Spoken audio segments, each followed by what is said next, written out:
Call to order our regular session of August 13, 2019. First item of business that we have this evening is a closed session. The City Council will meet in closed session under Section 551.072, deliberations about real property of the Texas Government Code. The City of Schertz will meet in closed session to discuss the Northcliff Golf Course. We will go into closed session and then come back out and convene our open session as soon as we're able, targeting 6 p.m. I'd like to make a request this evening that anyone who will be in the conference room for the closed session leave any and all electronic devices capable of making recordings here in the gallery. Go into closed session.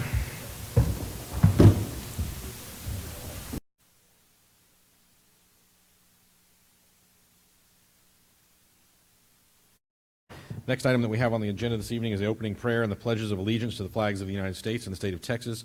Dr. Scagliola will lead us, and both of you please join me in standing.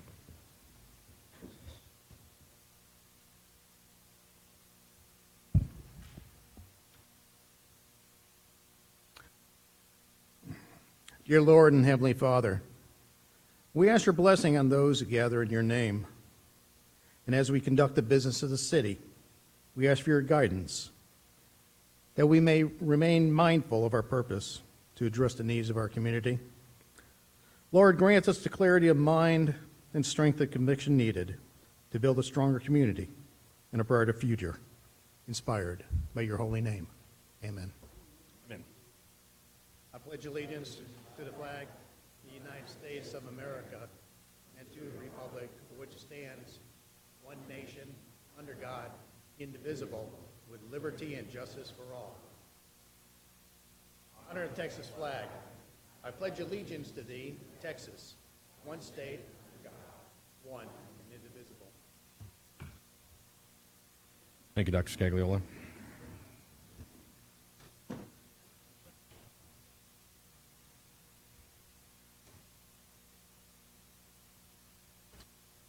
We're going to move directly to hearing of residents, and under normal circumstances, we would have asked everyone to sign in if you wish to speak during this time.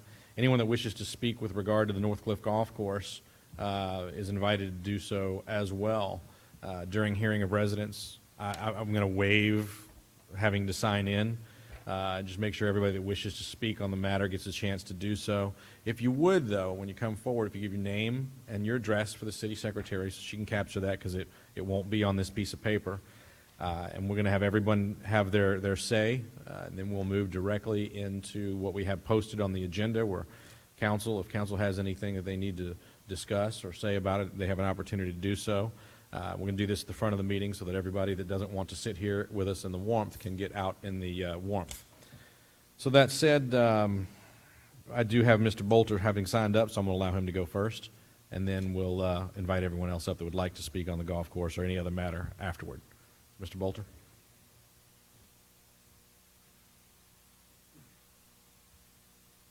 Brent Bolter, 2633 Cloverbrook Lane, Belmont Park subdivision.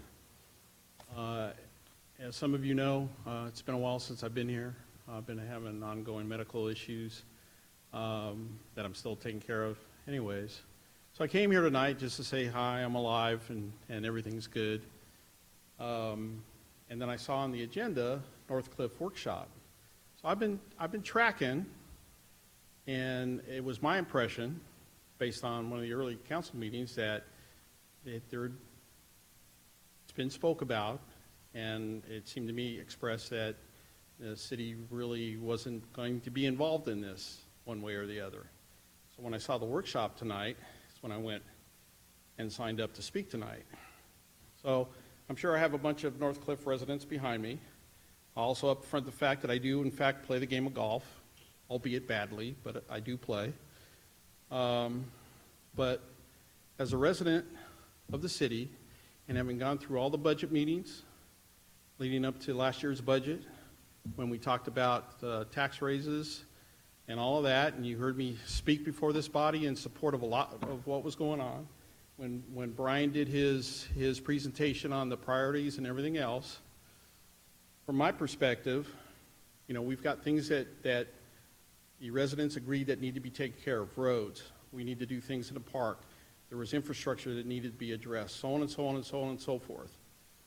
My concern is based on what I had been hearing, okay, now there's some movement or some wanting to this, for the city to take over the golf course.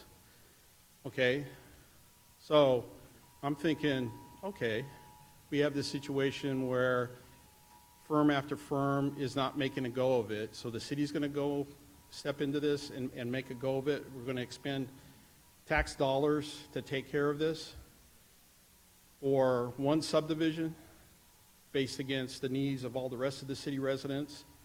So I don't know what's going to be discussed in the workshop. I don't know what Brian's going to present. I don't know what the North Cliff residents behind me are going to speak to and advocate for. My concern is we've got priorities. We raised the tax rate to support those priorities. Everything was lined out. I was at the budget meetings and at the council meetings when we discussed all of this. So for me, I'm like, wait a minute, where does this factor in based on everything that we already know we need to take care of? So I signed up to speak to that. I know, in fact, that there's other residents that may not be here tonight because they may not have been aware that this was going to happen, that share my same feelings on the topic. Now, God bless the North Cliff residents, and I understand their concerns, but I'm talking about the rest of the city and what we already know the priorities are to take care of. Thank you for your time. Very good. Thank you, sir. Again, we're going to invite anyone that wants to come forward and speak to do so. If you give your name and your address for the city secretary, so you can capture that.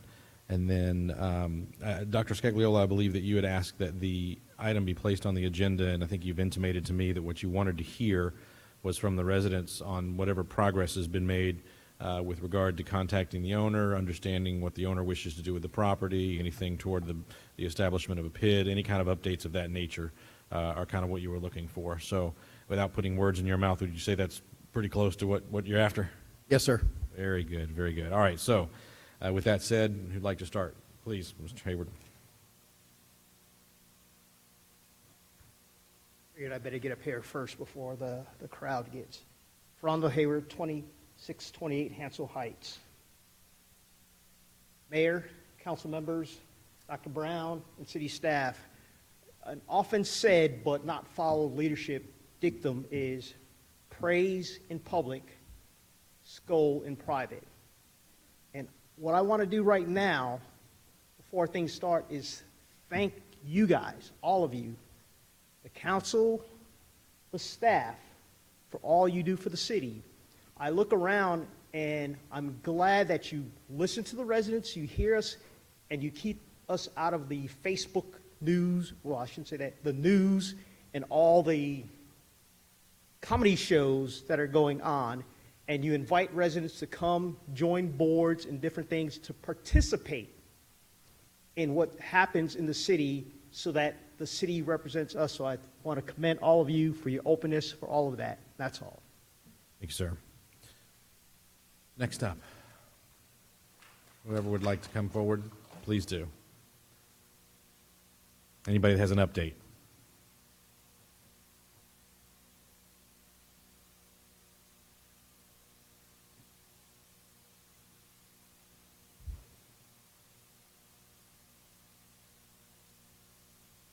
Long, uncomfortable pause.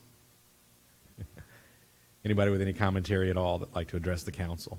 We're not going to have, we don't have a time for a back and forth later other than the public hearings on some zoning issues. Absolutely. Oh, I apologize. You're quite correct. 1A says, take any action based on discussion held in closed session under agenda item 1. I don't believe there's any action to be taken. Council, correct me if I'm incorrect. That said, then we have moved on to the hearing of residents. And if I don't have any takers, again, this is the only opportunity we have for the, it sounds like the air conditioning guys may have the air conditioner blowing, for discussion of the golf course by the public. We have a few public hearings this evening with regard to zoning issues. That's a separate matter. Okay. Then we are going to, if you don't mind, briefly, we have a presentation this evening, and it's a presentation recognition regarding the Building Officials Association of Texas, or BOAT, the 2019 Official of the Year Award. And I wonder if Mr. Oh. Miss Lisa Wood, it's yours. Please. Good evening, Mayor, Council. I'm honored to be here tonight to recognize Gil. Last week, we were at, well, actually, our whole team is here, too, or pretty much most of our team is back here. So everybody raise your hand in support of Gil here tonight. Good deal.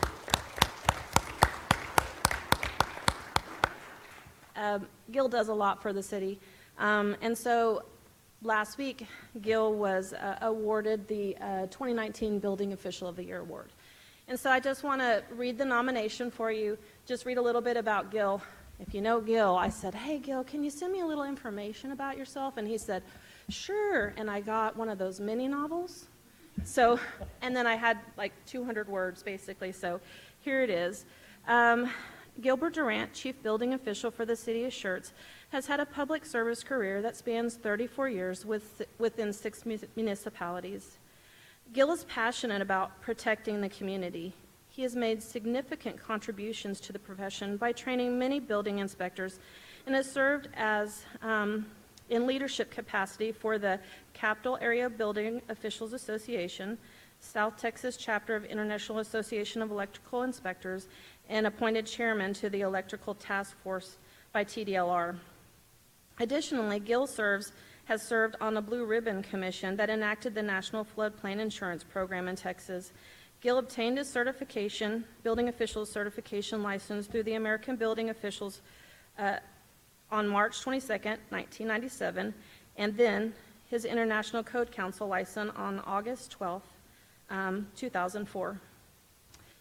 He believes in reaching out to the public he is sworn to protect by providing training, education, and down-home common sense.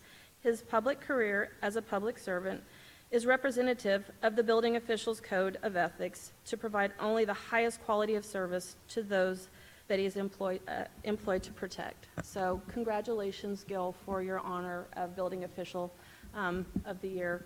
Those don't come down this way too often. They stay in the Metroplex. That's fantastic. Mayor, could we get you to come down and take a photo? Huh? Mayor.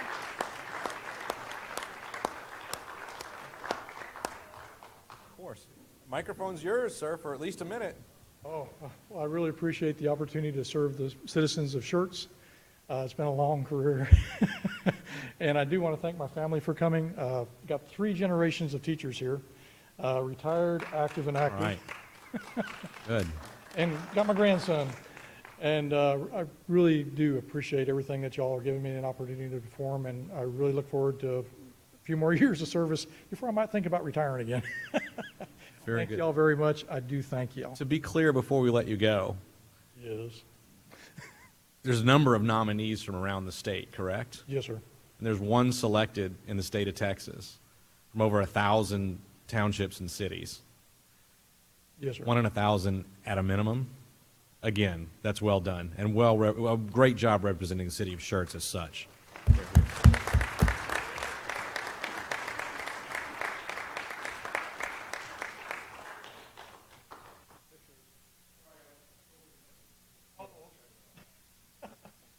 you ever do decide to retire, that's all you, brother. If you ever do decide to retire, we have to have a photo record of this so that you can say, you see that right there? See how young I was? I'll be doing the same thing.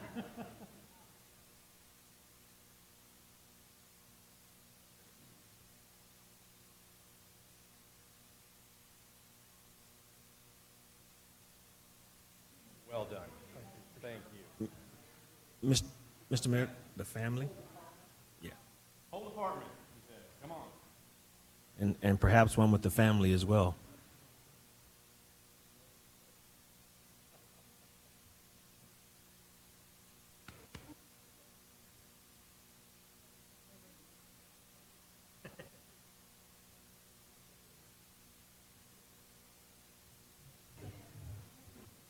Short people up front. That would be me.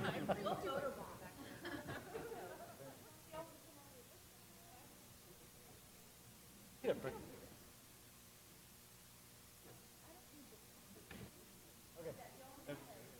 Is this how the department normally runs? I'm just asking.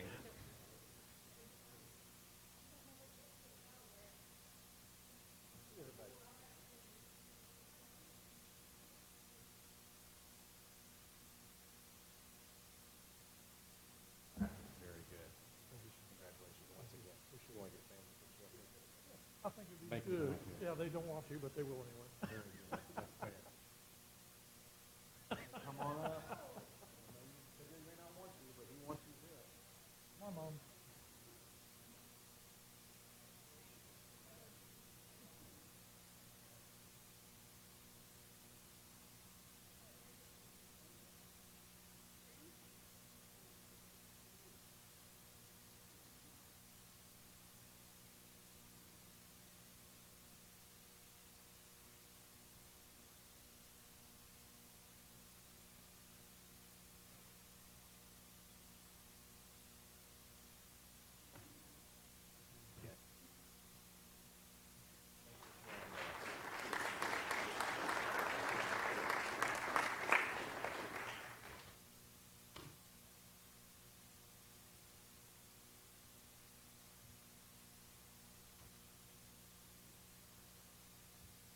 Thank you all for indulging us for a few minutes. One person in the state recognition is worthy of a minute or two.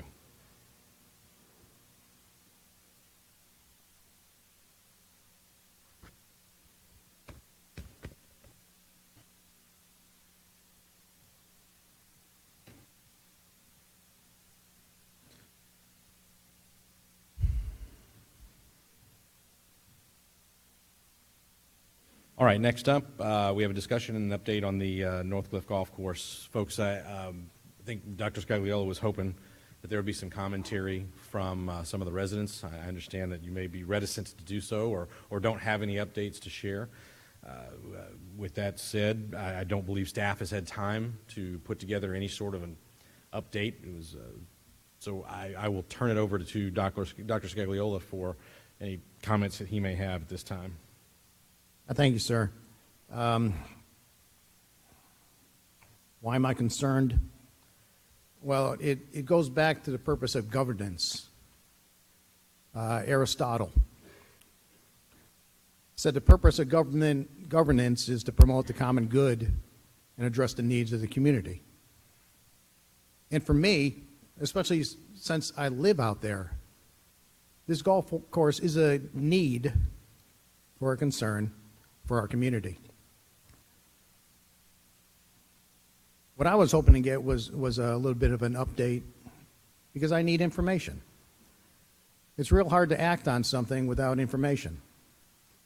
And right now I feel as though I'm in a vacuum because I don't know what's going on. My intention has always been to keep that golf course a golf course. I'm not going to apologize for that. That's my own personal bias. But in no way have I ever advocated that the city buy the golf course. I'd very much like to see it remain in private hands. There's certain things the city does exceptionally well.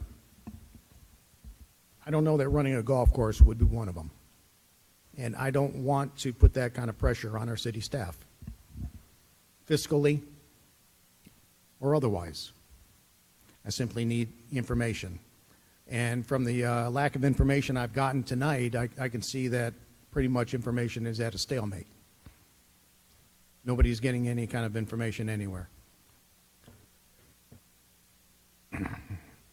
And I think it was made clear previously that we were hoping to get information from the residents.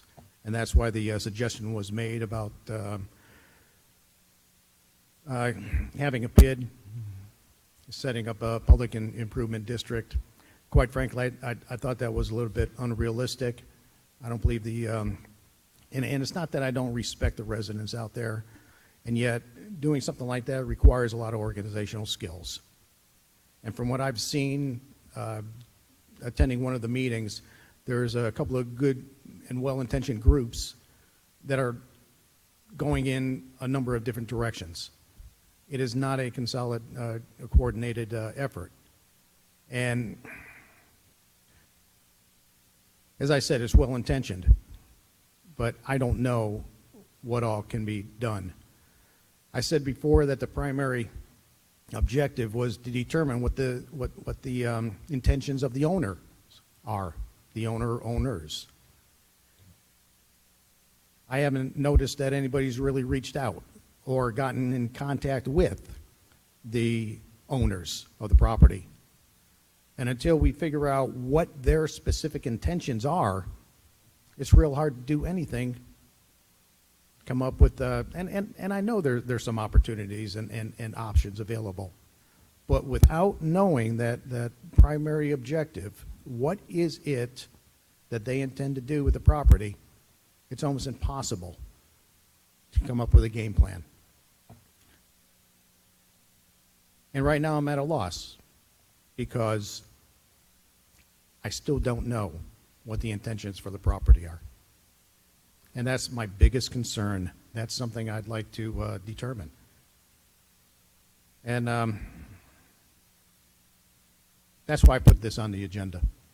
I was hoping to get that kind of feedback, that type of insight, so we move forward. I'm well-intentioned. I really am. I've been there before for the residents when they've called on me, and I'm willing to do it again. I just need to know what we can do. I cannot obligate the city to do anything. It would be in violation of our city charter for me to obligate the city to take action without the consensus of the council. And that's all I have, sir. Thank you. Anyone else have any commentary? Council members? No? In the spirit of making sure that anybody that would like to speak has the opportunity to do so, unless council objects, I'll go back to hearing of residents, invite anyone that likes to speak to come forward, and please give your name and address for the city secretary, if you would. Ken Yeamans, 3509 Charleston. You guys had a meeting from 5:30 to 6:20 to discuss the North Cliff Golf Course.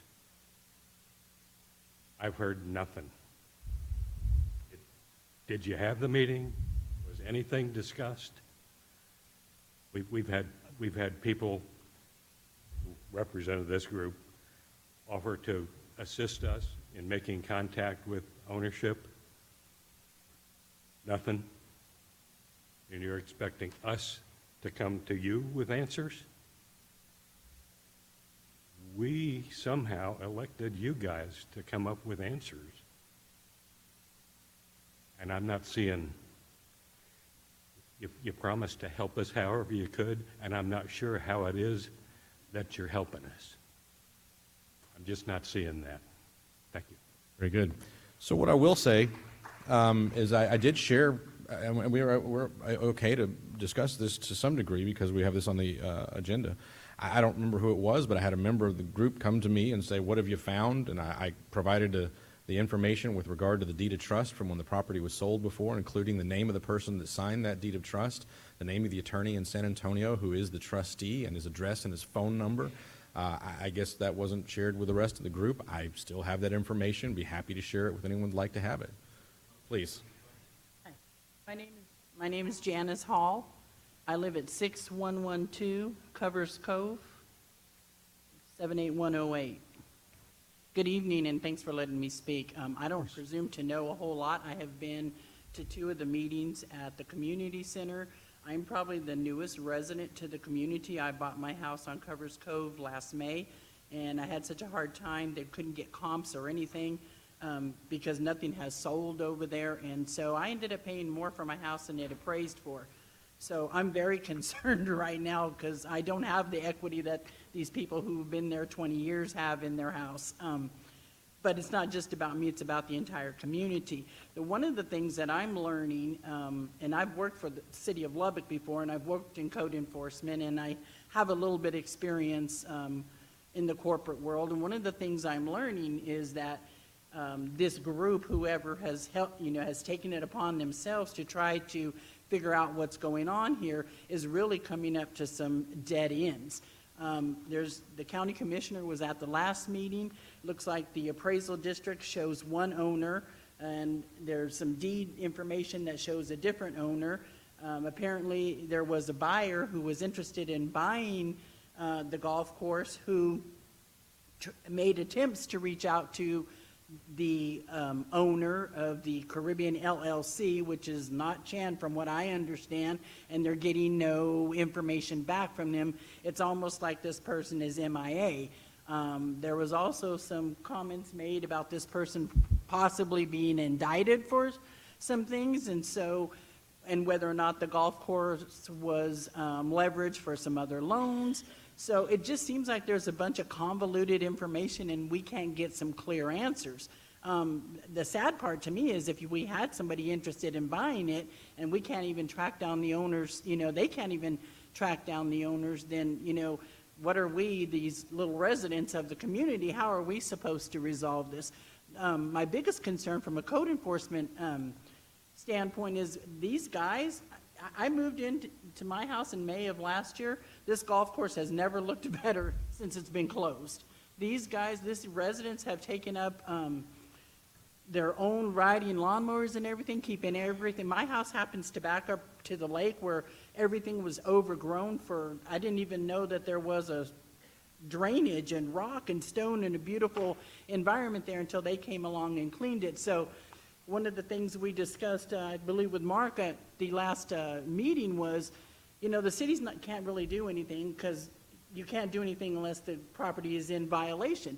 However, we as residents stand to lose a whole lot if we allow it to go in violation to allow you guys to reach out and try to do something. So kind of feel like we're in a little bit of a catch-22. We can let it go to the scraps, but if we do that, then we risk the rats and the snakes, and which I have a picture of, and all that stuff, infesting our properties, just so that you guys can come out and get involved and try to track down the owner so that you can try to get the property taken care of and then lien the property if they don't pay, if you don't have any luck. And so we just kind of feel like we're kind of out there on our own and we're doing the best we can, and everybody's all gung-ho right now because it just started, but it's going to get old for all these guys who are, on their own riding lawnmowers and cutting down these trees, and, they're not going to do it for the next 3 to 5 years or however long it takes us to figure out what's going to happen to this golf course. And so that's my biggest concern. When I moved to San Antonio back in 2007, I always wanted to live in Schertz, and finally last year we made that move to Schertz, and now it's like we're considering whether we need to stay or whether we're going to be upside down in our house now. So that's all I know. I feel bad for you because you want information, and I think, everybody wants to give you information, but we just keep coming into a brick wall. We can't seem to get any information. So, if somebody could help us, at least I'm willing to do the research. If somebody would just steer me in the right direction, I'm happy to do the work. I just need a little bit of guidance on where to go to get the work done. So thank you for your time. Absolutely. Thank you.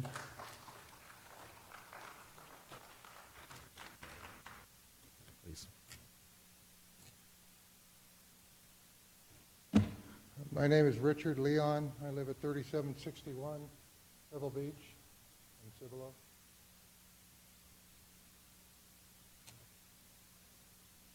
I'm going to make this real short and sweet. And I'm not going to put this out here in front of everybody. I do have some information for you. I think I've given you some before. We can double check it. I know that the owner's been contacted by people, and I know that things have been said, also by rumors and stuff, but I'm not going to put it out in front of all these people here. It has to be under closed doors because I'm sick and tired of rumors. So you set the time and the place, and I'll give you what I have, and I can tell you what I know. And I do believe I know more than anybody here. That's all I have to say.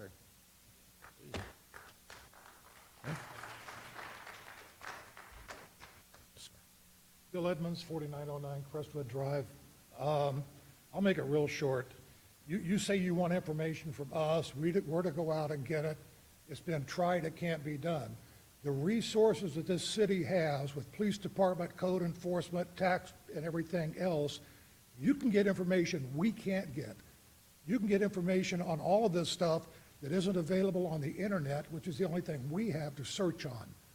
So you're saying you want us to come and give you everything.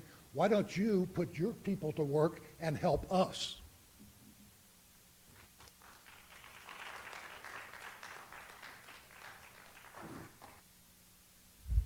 Please. Rosemary Scott, 3576 Old Moss. Mr. Brown, do you remember when the EDC commissioned a study to look at that golf course? I believe we paid, and I hope I'm correct, I'm doing this from memory, it was a long time ago, about $35,000 from EDC funds to look at the feasibility of the golf course as it was, and it was seedy and run down and uneven, and it would have been a colossal amount of money to repair it at that time. I am very conflicted about this issue, even though I don't live there. I like green space, and I like it a lot. And my heart goes out to the lady and the other people who live over there, because I would not just monetarily hate to see my home values plummet, although that would be the hardest hit for sure, but just to, sometimes what you buy isn't what you get, and things change.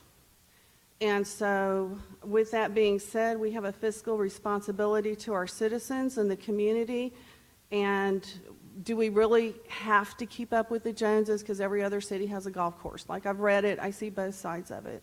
I really do. My question for y'all, and I hope I'm not even being politically incorrect, I'm just trying to think outside the box. Is this an either-or proposition? Is there any way that we can preserve part of that and have beautiful green spaces and a garden environment and maybe an abbreviated version of what it is, but still have some property to carry the brunt of this to where it would pay for itself and we could move along in a positive direction? And I don't have the answers. I just wanted to say I felt conflicted about it. Schertz, for people who weren't aware, has looked at this before at length and for years. It wasn't feasible and viable then. I doubt that it is now, all these years later. But man, we need our green space, but we need not to bleed ourselves dry too. So y'all have a big job in front of y'all. So. Okay, very good. Anyone else?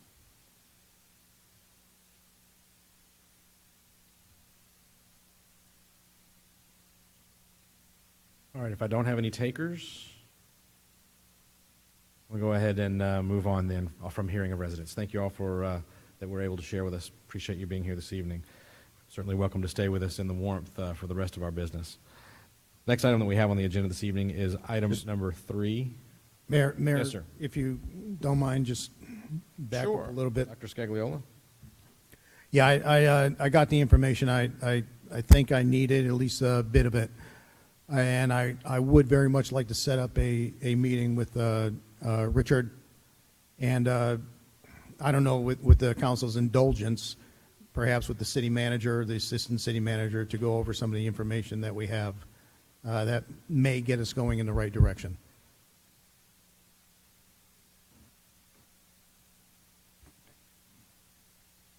My apologies, Commissioner and Commissioner. I didn't see you hiding back there behind those folks. We had 2 of our county commissioners here, Commissioner Cope and Commissioner Wolverton. Thank you for joining us. I apologize. I was not able to. I'm getting a little older too. I can't see as far. Thank you for joining us, sir. Appreciate it. Anyone else on item number 2 before we move on? Well, Dr. Brown? Dr. Scagliola suggested that I participate in that meeting. I would like some guidance from council on that.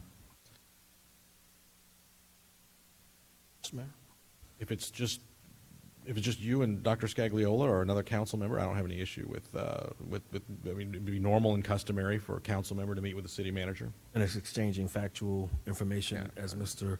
Leon said, it's not rumors or anything of that nature, right? Well,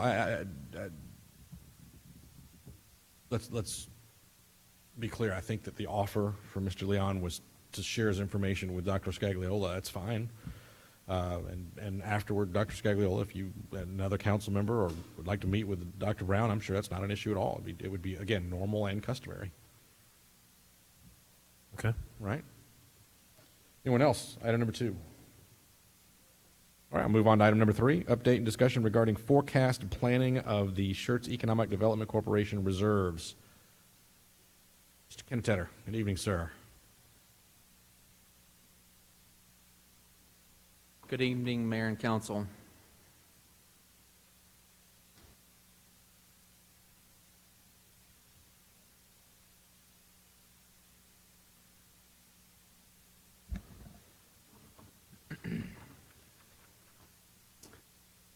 I've been asked by the Economic Development Board to come and update the council on their efforts that they have been underway for the last year, as they have undertaken this effort to do both a short and long-term planning of their EDC reserves that they have. The purpose of tonight is to go over the framework that they are working with. We'll share their initial short-term recommendation, and then, assuming that we're on the right path, we will then come back later on in the year with the formal plan that will be given to council. Wanted to start off with a little bit of background on the Economic Development Corporation, as it will help in this overall discussion. You see here the mission of the SEDC is to grow the Schertz economy.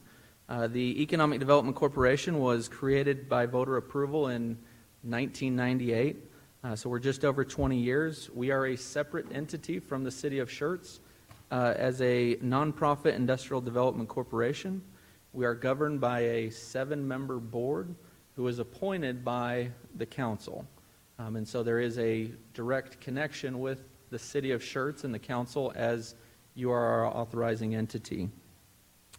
The Economic Development Corporation receives 0.5% of the sales and use tax that are generated within the city of Schertz.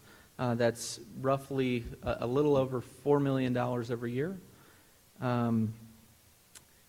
At the heart of the Economic Development Corporation is that we are governed by the local government code, specific to those sections 501, 502, and 505 of the Texas Local Government Code. 505 and 501 specifically outline very specific projects that the Economic Development Corporation is allowed to operate within to use those funds. And so that is really the overall, as far as what the Economic Development Corporation has done in the last year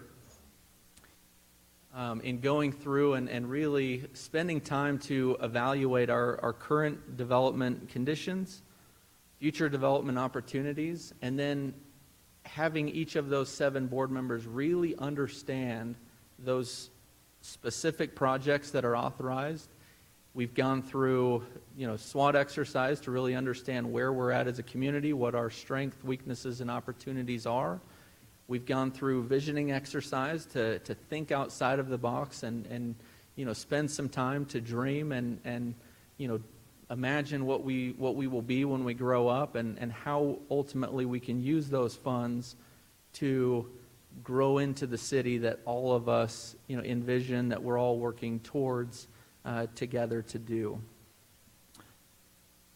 And then, ultimately we will bring forward a very specific plan that has a short-term component and a long-term ongoing plan that will be continually reviewed.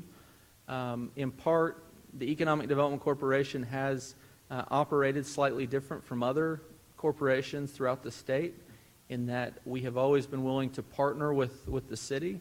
And currently, the example of that is our Schertz incentive policy, where we've kind of outlined where we're able to work together on some of these large projects.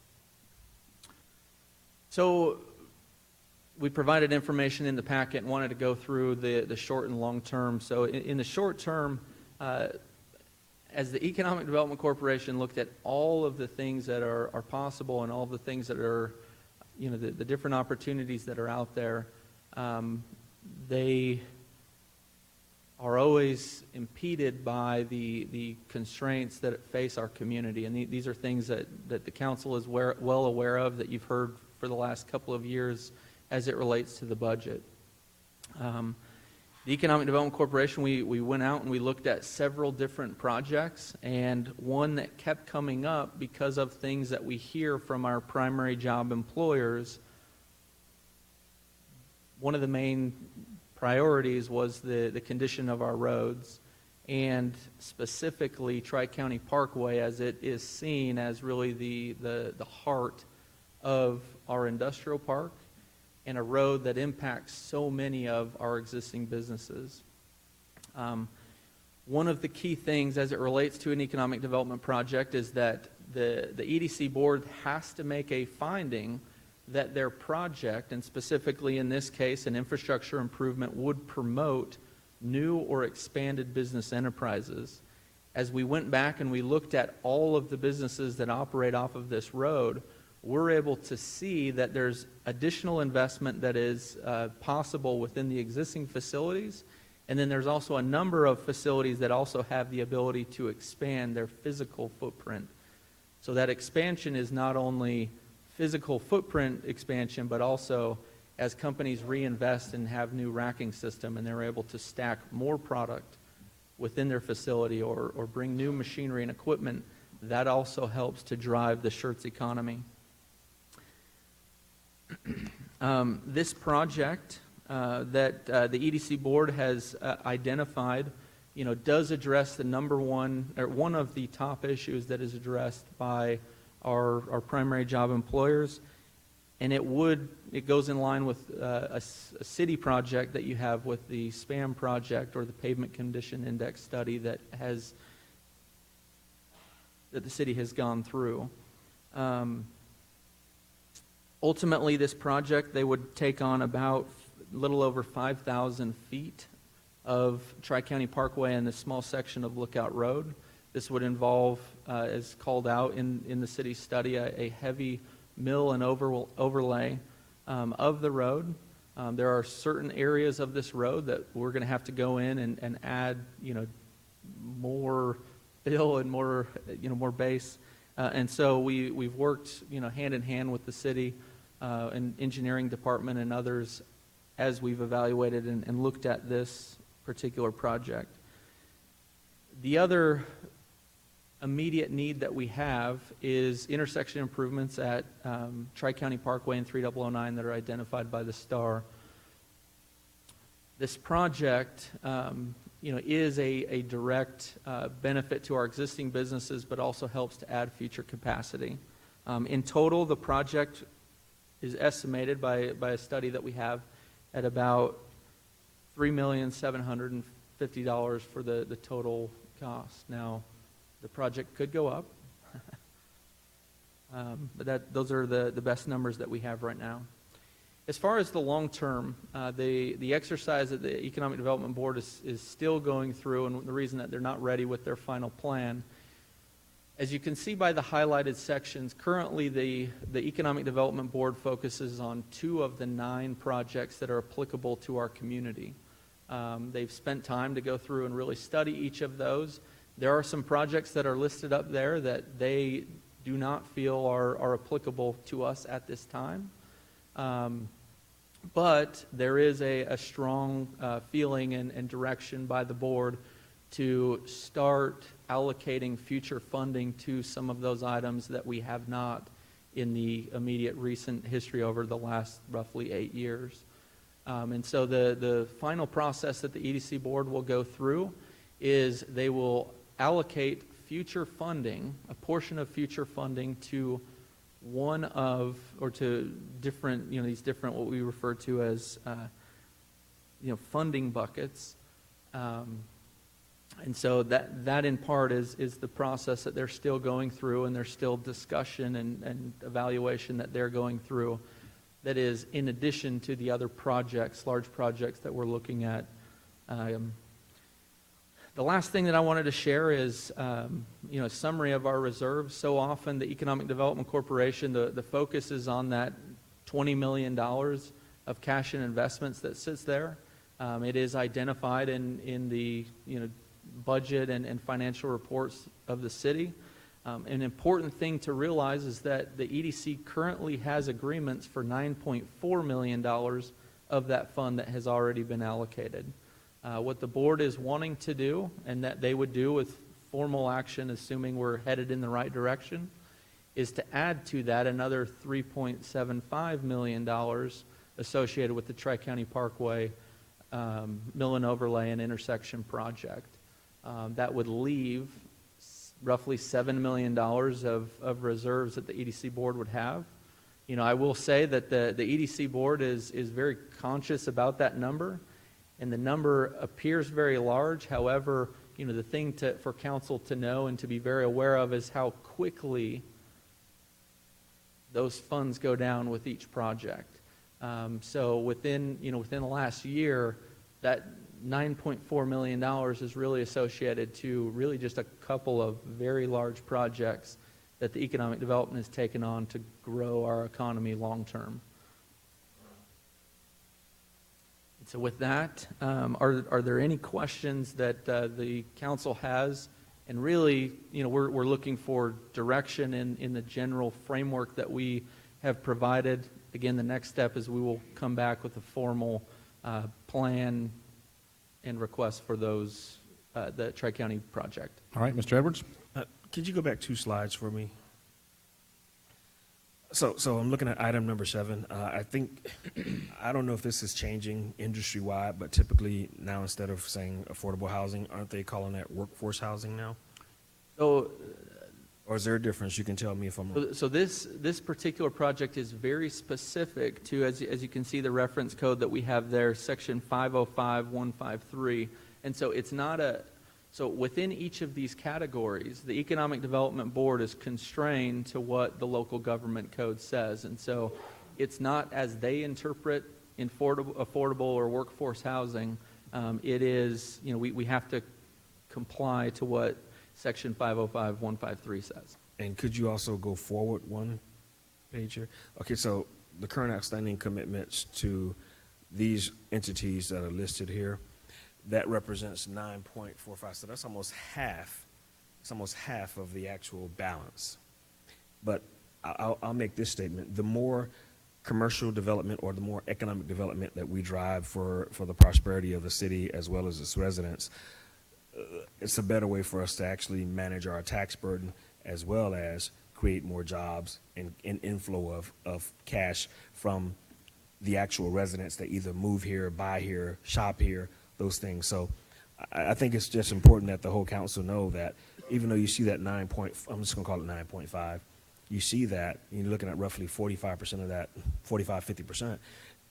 When you see that, that gives us even more reason to continue to look at economic wins for not just for Schertz, but in this case, yes, Schertz, but for the region as well, because some of that will overlay and some of that will bleed into our community, whether Cibolo wins something or Selma or Universal City, Live Oak. So it'll bleed over into our community as well. So thank you. Dr. Scagliola? Yeah, Kyle, you and your staff do a tremendous job. You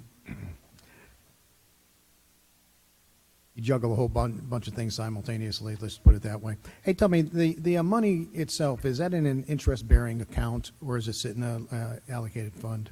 So the cash and reserves that we have, majority of it is in our pool system. We do have some CDs as well. Okay, good. So it does generate interest right now. It's roughly about $400,000 that we received last year just from interest. That's great. And the other thing is, I noticed you have plans along the I-35 corridor. How about the I-10 corridor? What plans do you have down there? So currently, right now, all of our projects are focused on the Interstate 35 corridor. The South Schertz section is an area that the board continues to look at and evaluate. So one of the things that I mentioned is that, as we go through this process and set aside time at each of our meetings, we have looked at South Schertz. There are a lot of things happening along the I-10 corridor, and so that is seen as an area that we need to plan for. However, I will also say that in relationship to the many different things that the EDC is looking at, the projects in South Schertz are more perceived as more long-term opportunities. The key to the funding buckets exercise that they're trying to go through is to evaluate future funds that then they are able to go out and let's go look for those long-term opportunities that are available in South Schertz, as opposed to putting everything immediately, short-term to the problems that we have now.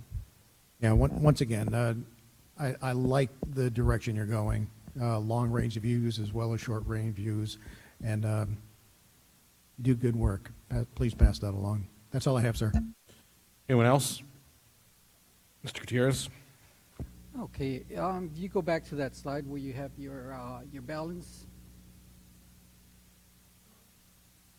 I just want to make it clear is that, you know, the 9.5 million that's being invested in other infrastructure needs. No, I think our residents need to know that our return on investment will be back based on ad valorem tax and probably sales tax. So this is that concept where you got to spend money to make money. You know, because they'll look at it and say, well, we're wasting, you know, we're spending 9.5. But they also need to know that all that 9.5 will be back in some form or fashion. I just want to make that clear. Correct. Every project that the EDC goes through, I mean, we are looking at all of the future return that comes to the city of Schertz and also to the region associated with bringing these projects that bring new money to our community. Right. Anyone else? I saw nothing that would make me comment that I have anything but the utmost faith in our appointees to the Economic Development Corporation and should move forward as they've recommended. So I didn't hear anything from council. Thank that you would very take us in much. that direction either. Pass on the information. Very good. Thank you, sir. I appreciate you and the work. Our next up, the item that we have this evening is item number 4, presentation and discussion of the fiscal year 2019-2020 proposed budget. Mr. Walters? Before you get started, for those of you that were here last year, when we started conversations about the budget, you may recall that we had some air conditioning problems at the same time. That's strictly coincidence. Please, sir. All right. Good evening, Mayor and Council. Following up on the retreat we had back on August 2nd, here we're proposing the adopted budget, or a budget for 1920, as well as reviewing the tax rates. And tonight, later in the evening, we'll ask council to set a preliminary maximum tax rate that will be considered, and that will go in all the notices, and we'll get the adoption process started. So the 2019-20 proposed budget, just as every year, we go in having certain goals that the budget be balanced structurally in the near, if not long term, that it's responsible, that it follows our financial policies, that provides appropriate levels of service, and that it focuses on the priorities set by council and the citizens through our various methods and means of collecting that information. So overview of the budget process. We actually start the budget process back in February. Departments meet with finance and start creating a baseline budget, as well as going over their year-end projections. Those should be done by March when we're holding the initial pre-budget retreat, so we see where we're at, we can give council an update, and then use that information and feedback going into the final budget preparation for the following year. So in May, departments have finalized the requests for the following year's budget. These are known as expanded programs, and they are presented to the city manager's office along with the rationale and projected cost of each program. The CMO, the city manager's office, then prioritizes each of those requests they receive from all 30 or so different cost centers into a master list that come together in the cut list that council saw back on August 2nd. So finance and the city get the tax rolls on July 25th. This may be the last year that's required. It's going to come a little bit earlier next year with Senate Bill 2. But we get it on July 25th, and our tax assessor collector over at Guadalupe County receives those tax rolls and calculates the different tax rates required by the state. And using those tax rates and information, the city manager finalizes that cut list and makes a recommendation to the city council on what new items should be funded. So this year we had our retreat on August 2nd with council, get a high overview of the budget, as well as the proposed tax rates and what the general recommendation was. Tonight we're putting these all together, and council has the proposed budget that's balanced at a tax rate, and we'll be asking council to take action on at least setting a preliminary tax rate for us. We do have a couple of public hearings that will also be set tonight on the 27th and September 3rd for both the budget and tax rate. On September 10th, we'll currently projected to have the final vote and adoption of both of those items, and they'll go into effect October 1.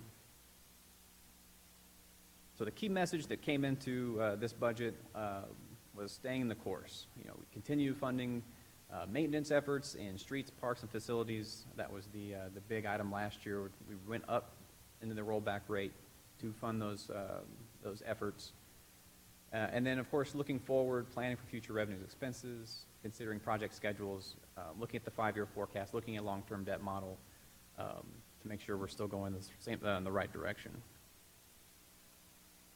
So this year, we also have an emphasis on personnel in key areas, and we're utilizing information and making the budget decisions from the staffing study that is currently underway, the classification and compensation study that's about to kick off in earnest, the strategic plan that we review every January, the citizen survey that we just got back, and then just general citizen feedback we get on a day-to-day basis and council chambers such as this. So to kick off, we're going to go back and continue to look at the 18-19 budget and where we're at, because we're asking to stay the course. That's one of the key messages. So it's appropriate to look back at what we use those funds for in the current budget, and then what we're planning to continue to use those funds for in the upcoming budget. So I'll hand this over to John Harshman, or where are we at? Spam? Oh, I'm sorry, John Nowick. Good evening, Mayor and Council. I'm not grinning at the presentation, just spam. We've made a stride towards developing a sustainable program with respect to street preservation and maintenance. Spam. Spam. Thank you. With the increase in the tax rate last year, that basically generates a total of $360,000 available for our effort. And how we've broken that down is the 360 gets divided into some different categories. One category is for routine maintenance, the materials and things we need to do, pothole repairs, crack seal, the day-to-day stuff that Public Works does. Then we have another category of outsourced street maintenance. That is our chip seal overlay program, preservation of our streets, putting new top surface on them, and then some unforeseen stuff that kind of comes up, a larger repair that maybe is beyond our capability to do in-house, so we have to rely on a contractor to do. And then the final thing that we're proposing here is taking some of that funding and earmarking it as a separate budget item in the next budget, so it can be tracked separately for sidewalk maintenance and construction. This is our current construction project that we bid it once, we didn't get any bidders.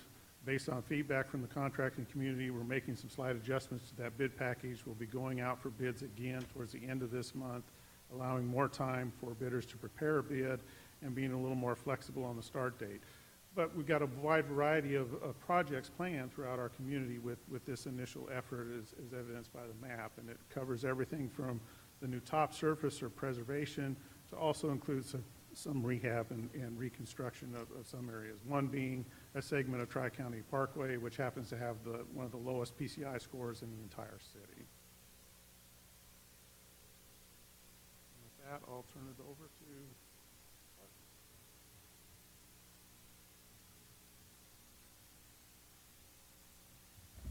Apologize. Both Lauren and Jared had things come up this evening, so I said I'd cover for it. Parks has done a number of different things, some of which I think folks in the community probably were very aware of. Other things that they may have kind of sensed something which is different, and then others they had no idea that Parks used that money to work on. So as an example, they went out and redid the safety surfacing at all of the different playgrounds. So that's probably one of those things that may not residents have realized what happened. Something may have appeared different, but certainly as they've had kids playing on the equipment, maybe fall, probably became aware or very happy that that safety surfacing was in place. The other they did is some of the things people don't see, so it's repair of things like the soccer complex, irrigation, well pump system. Nobody sees it, but they count on it for the water and things like that, as an example, one of the items. The one that I think most folks are aware of is the work that was done at Ashley Park. Had a lot of council show up for that ribbon cutting. Makes a big difference. Again, we talked about this last year. We're not out to gold plate things, but we want folks to be proud of what we've got, and this was one of our older parks that frankly needed an update, needed a refresher, and we did that with the new kind of ropes course item, the new swing sets that are compliant with today's standards. We've got the Gaga Ball pit, and then again, they're still working on some ideas just to dress up the appearance, sort of small little things, but that make a difference in terms of accessibility with the sidewalk, and then a little more landscaping that's fairly low maintenance. Also, the restroom refresh, didn't tear it down, didn't build a new one, but went in, redid the roof, redid some of the outside with painting, redid the fixtures on the inside, including the changing stations that we're adding to all the restrooms and things like that. For upcoming projects that they've got going for, again, some of the things that we may not kind of be aware of, but I think are indicative of some of the problems at Thule Mile Park, one of our older parks that's used for kind of baseball practices, things like that. You can see where the parking area had been overgrown with grass, started eating away at the asphalt. We put in the car stops this past year and want to come in and kind of redo that to make it more usable and look better. The Pickerel Park pool deck, again, did a lot of work on the electrical system with the grounding this past year. We did the refresh as well with the mural and things like that. And frankly, it's just, we've got a pool that's 40-something years old, and some of the other things need to be redone. In this case, you can see the cracking on the deck that needs to be redone so it holds up the way it should. And then I'll turn it over at this point to John Harshman for what he's done.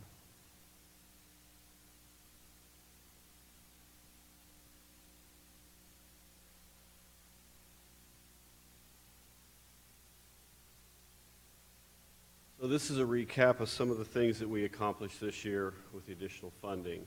One big project that we took on was adding the window tinting surface areas for all the glassing of the library. A lot of upholstery wear, fading, things that were affecting a lot of the surfaces within the library. So we were able to get that done. Most of you are aware of the flooring resurface that was in the animal adoption. Part of this project, too, was to touch up a lot of the walls, some of the surfaces in there that had suffered quite a bit of wear and tear over the short time the building had been opened, and a lot of that was a part of that process. But that was one of the projects that was completed. This was a new one that kind of came in, wasn't really on the radar initially, but it was a safety concern dealing in the fire station with all their bunker gear and the exhaust fumes and things in the fire station, and this was something that was accomplished this year for Station 1. Air wall, we were having issues with it in the Blue Bonnet room at the Civic Center, and we were able to get that removed. It had some safety issues associated, and we were able to get that removed and patched. Much easier to move around in that building now. And then these are some of the areas we're working on right now.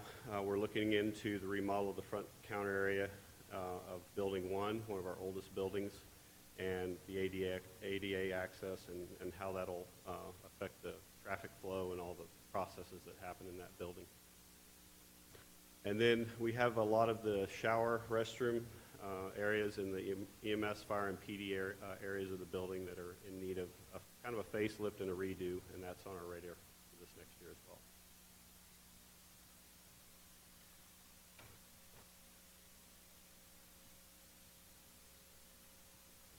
All right. We wanted to give council again sort of an update of where those funds went this past year, and then continue to go for this next year, as that they are still needed. There's plenty of projects that are still in the line that to keep that staying the course going. One of the things we also mentioned is where we get some of our information is the citizen survey. So we just completed our second citizen survey from just over 2 years ago, almost 3 years ago. And residents actually had a very positive perception of the city, we found.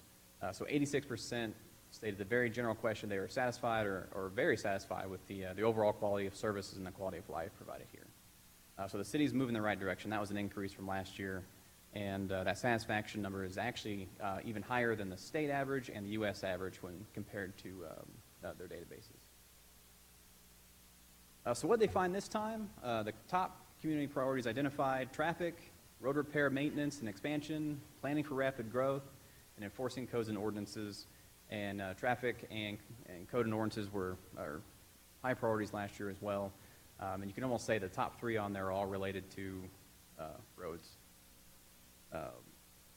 Taking that information, one of the next year highlights that's in the budget is a proposal to use our excess reserve funds and put the bulk into infrastructure areas, including streets, sidewalks, and drainage. And especially the streets and sidewalks should help go to that traffic and roadway impair maintenance that were identified as a top priority. We also have about $700,000 of that funds going to operations this next year, and I'll go into a breakdown of where we're all putting that in a moment. So one of the other emphasis we have is on personnel. This year we had 9 positions in key areas. Contingent on where the staffing study comes out, it's not quite done yet, but we believe we have enough funds for 9 positions, and we have an idea of where those will go. We act on the classification and compensation study results. This being should be ready in about, or it's kicking off now and be ready in the early next year. And then we have mentioned before, amending the holiday pay policy to be equitable across all departments in the city. Moving into sort of the tax rate discussion, starting off at the front. 2019 properties values came in. Last year, the taxable value was $3.5 billion. Those same properties this year are worth $3.6 billion. And then we added $128 million in brand new development, for a grand total of $3.7 billion in adjusted taxable value.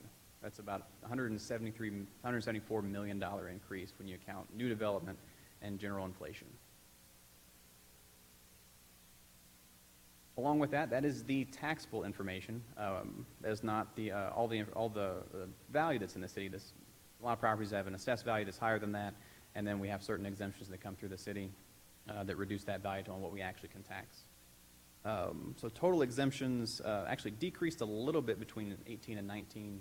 A lot of that was Freeport exemption seen in Comal County. Freeport's an exemption granted by this council on manufactured goods and services that are planned to go out of the state within 170 days of them being manufactured. So we had a GE facility was one big user of that, and tax rolls are usually about a year behind, and so we're seeing that come off on the exemptions.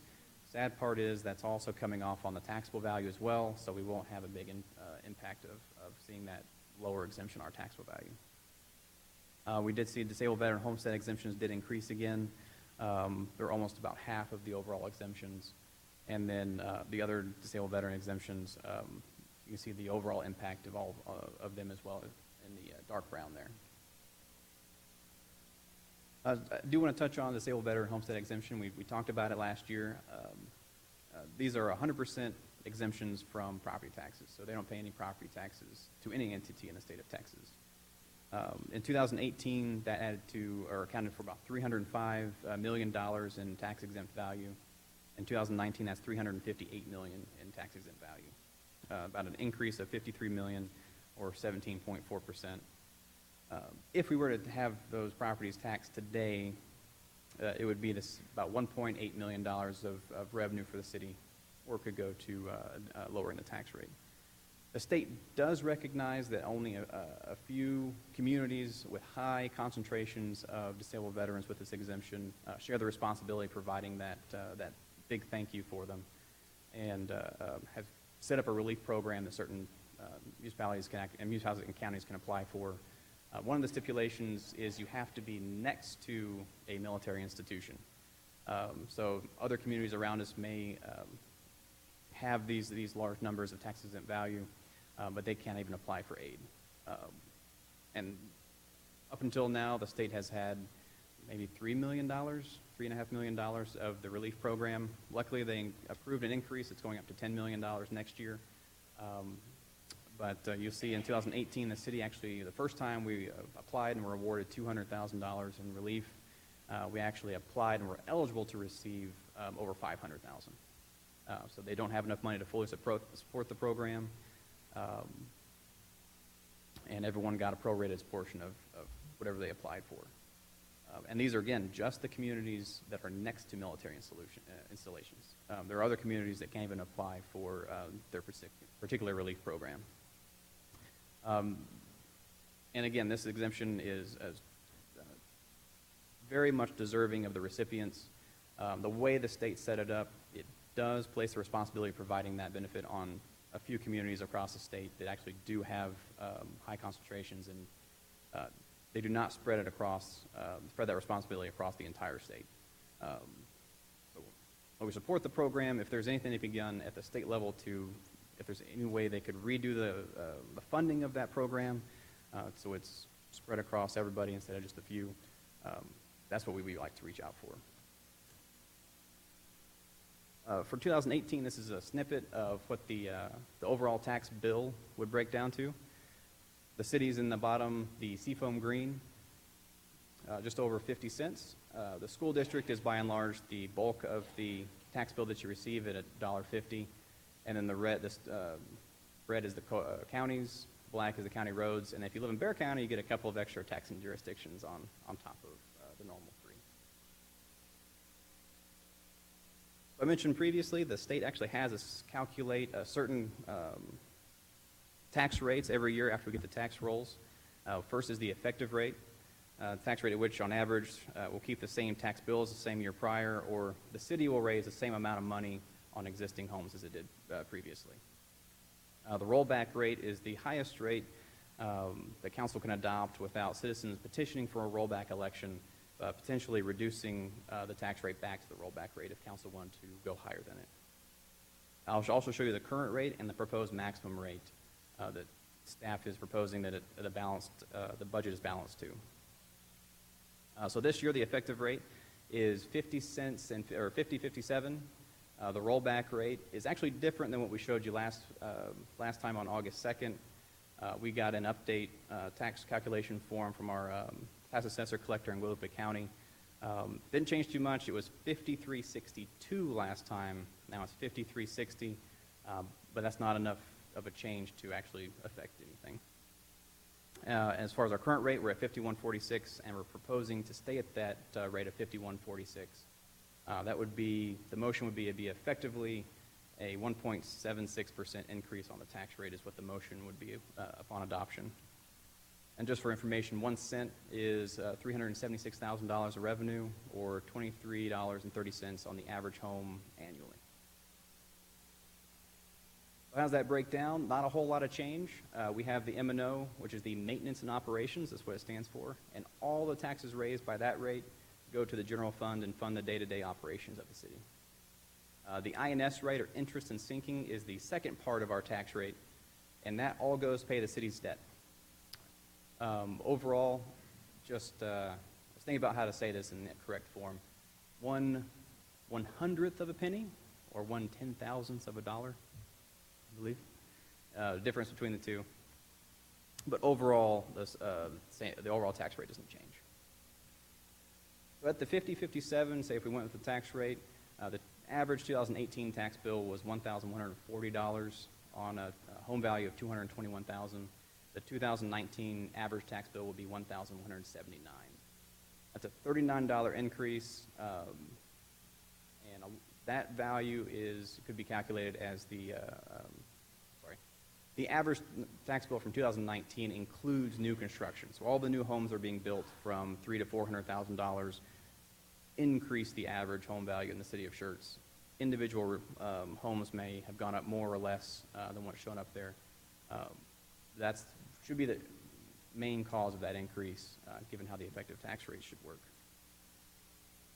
So if we went with the rollback rate, 53.60, the 2019 tax bill would actually be $1,250 on the average home, an increase of $110.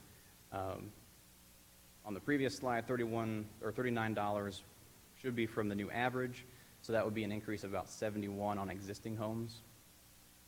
Again, that's a citywide average, and individual homes may go up more or less than that. At 51.46, the overall increase would be $60. We estimate the tax bill average to be $1,200, so that's an increase of about $21 over that $39 of new value. Again, those are annual. So, historically, what does that look like? In 2006, we had a tax rate of 33.45. 2007, when the recession started, we dropped to about 25.9 on the general fund side. And since then, we've been going back up. 2018, this last year, was the first year we actually got higher than 2006 value, and we propose to stay right at that rate for 2019. Under the interest and sinking, 2006, we had a new bond election. We started issuing those bonds in 2007. That's why it jumped from 9 cents to 15 cents. We tried very hard to hold it at 15 cents using fund balance to keep that tax rate flat.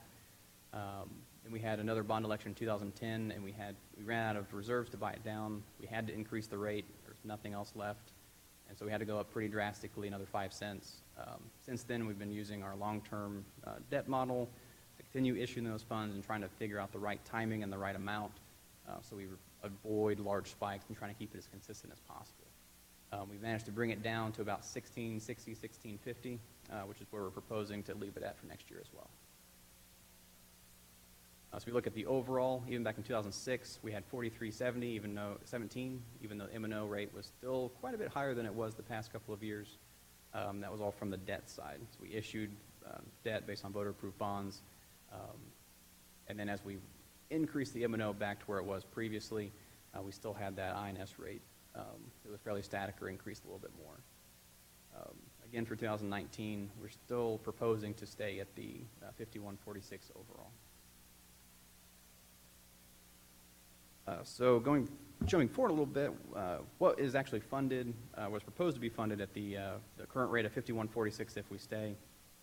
One of the items that was cut when the city replaced its phone systems due to cost was a emergency location module that if we called 911, they could actually tell which building we're in. Right now, since it's all the type of system we have, unless they recognize the actual phone number or extension, they may not know where that call's coming from. That's $12,800. We mentioned amending the holiday pay policy. We're still going through the numbers before we come back to council with the final recommendation and policy change. It could be up to $85,000 is what we're currently estimating. The rest of the items up here are positions. I mentioned before, it's contingent on the staffing study to see where exactly these need actually lies. But right now, before that study is out, these are the areas we believe we have good reason to add additional staffing. Patrol officer, as a growing city, we should always add patrol officers as often as we can while keeping the city safe.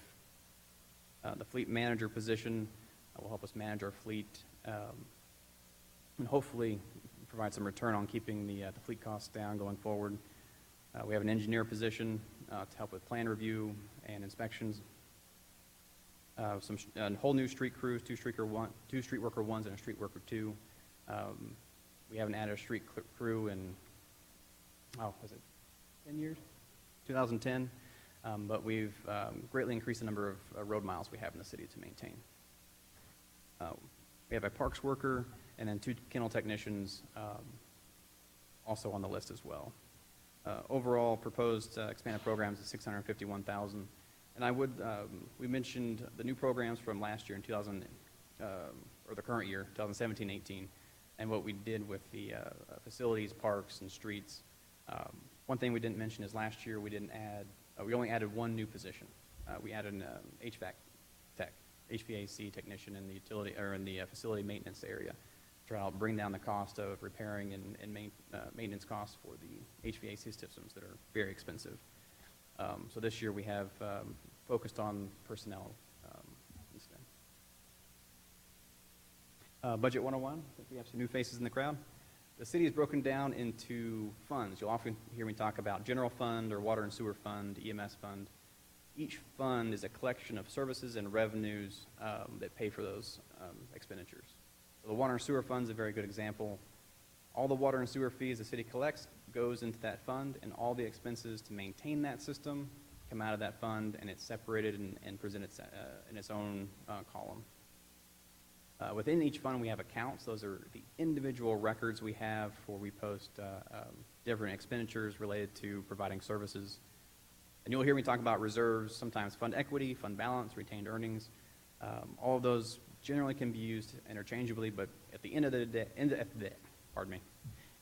day, these are the funds that are left over every year after revenues and expenditures have been accounted for. We also have restricted revenues, which the state has said you can collect this revenue from this source, but it can only be used for this specific purpose. So we usually leave those separately when accounting for fund balance levels and requirements, because even in an emergency, they often cannot be pulled out and used for something else, even if there's a dire need. So onto the general fund revenues. We have a revenue estimate of $34 million. Broken out, that's 42% of that is property taxes, 26% is sales taxes.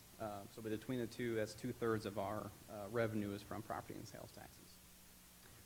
Fund transfer is 8%. Franchise and other fees are about 6% and 7% respectively. And we'll have some miscellaneous and other permits and interjurisdictional agreements make up the remainder. Looking at each of those funding sources, the sales tax growth each year for the past almost 10, 11 years is very, it fluctuates quite a bit. Going up to 21% at this peak, going down to negative 2.6 recently, as 2009, even 2.3% in 2015. That was coming off a large growth of new commercial buildings that we collect sort of one-time sales tax, and then that goes away. We had another big growth in 2018 last year, 17%. Year to date is still 1.4%, so we were managing to hold on to that, a big portion of that growth, but we're not continuing to grow much faster than that. And if we look at our long-term average, it's about 4%, so that's what we project our budget at usually, unless we know specifically if there's something that's coming along, plus or minus, that can affect it. Permit revenue, while not a lot when looking at the overall budget, is also can vary pretty wildly. Really averages long-term about $1.5 million, and that's usually where we budget. 2016 or 17 and 18 were very big years. A lot of development permits came in. So while we budgeted about $1.5 million in each of those years, they were close. The actuals were close to $2.3 and $2.2 million, and those are the largest years in our history.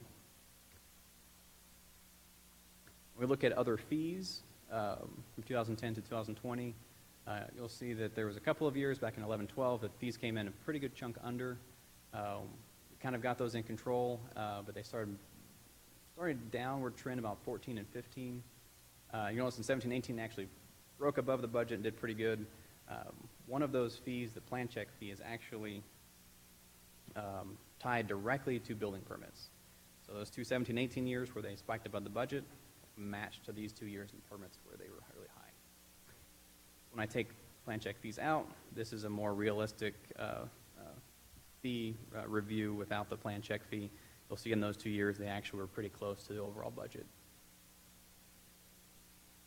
2019 is pretty high still as far as our projection goes, and that's coming in and related to that downward trend we actually see in the fees related to the court fines. The court fines actually spiked in 2012-13 at their peak, and since then they were on a downward trend. Last year when we came to council, we thought the trend would continue downward, and that's what we budgeted at.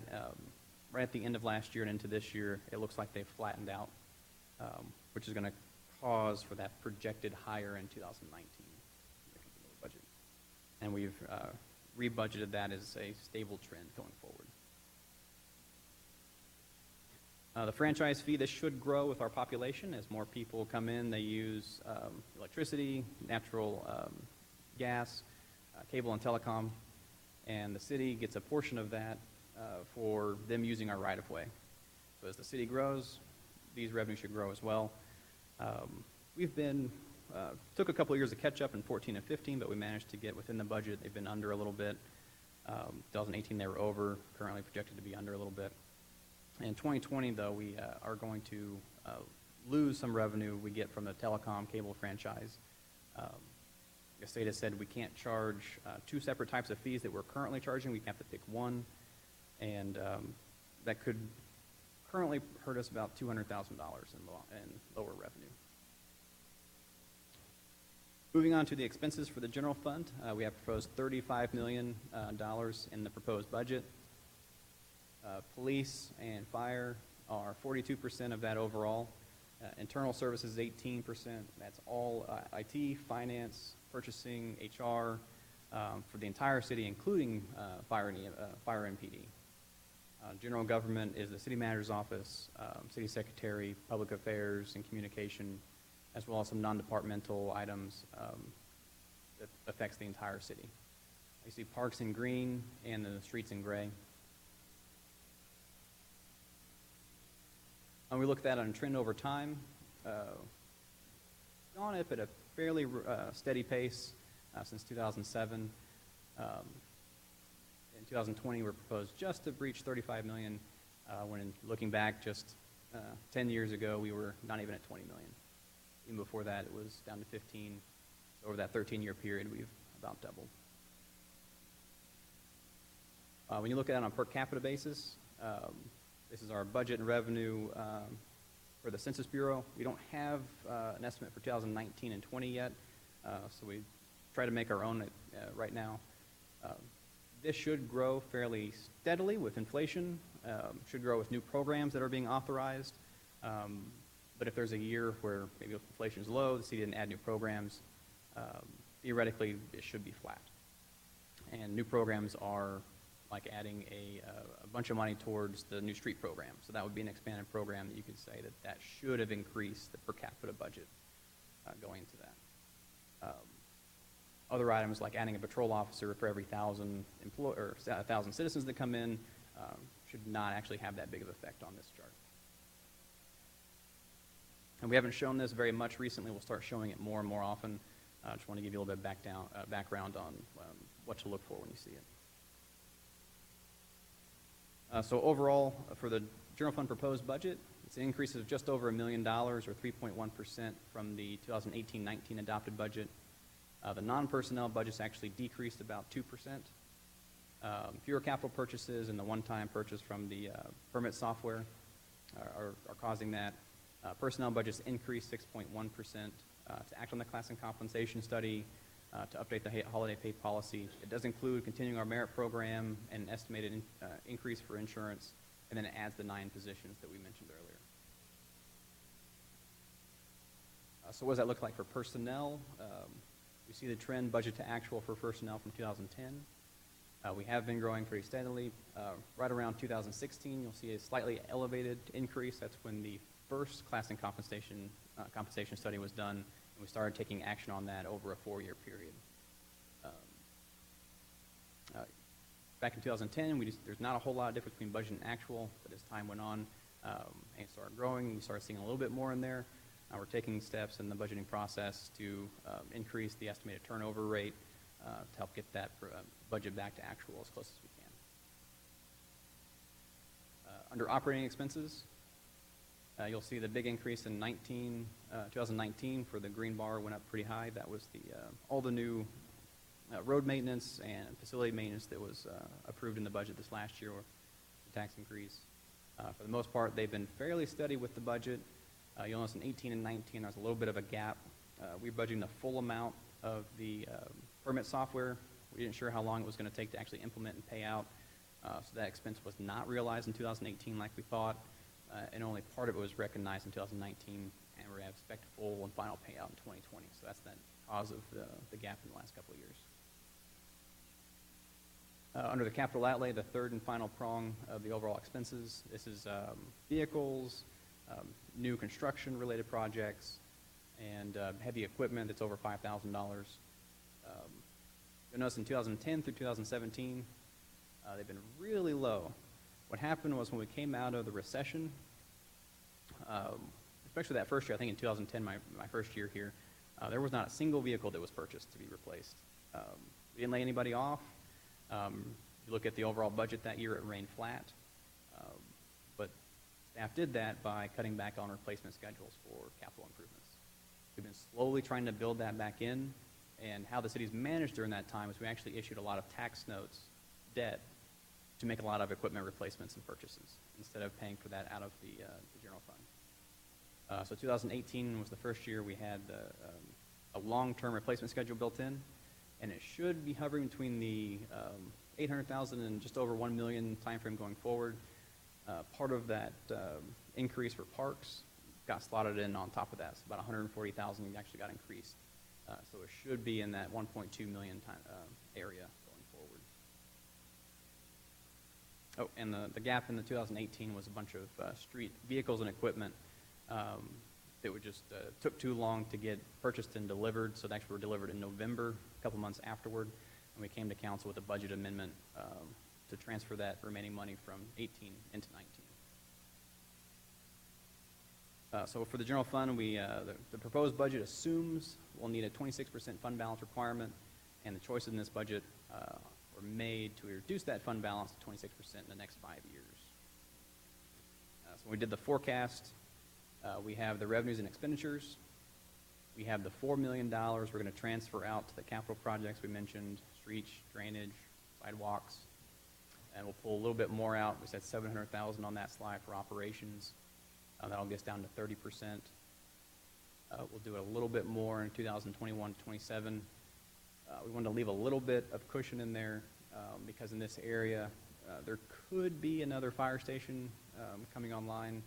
And remember from the last time we had to open a new station. Oh, we haven't opened it yet, but they're up and running.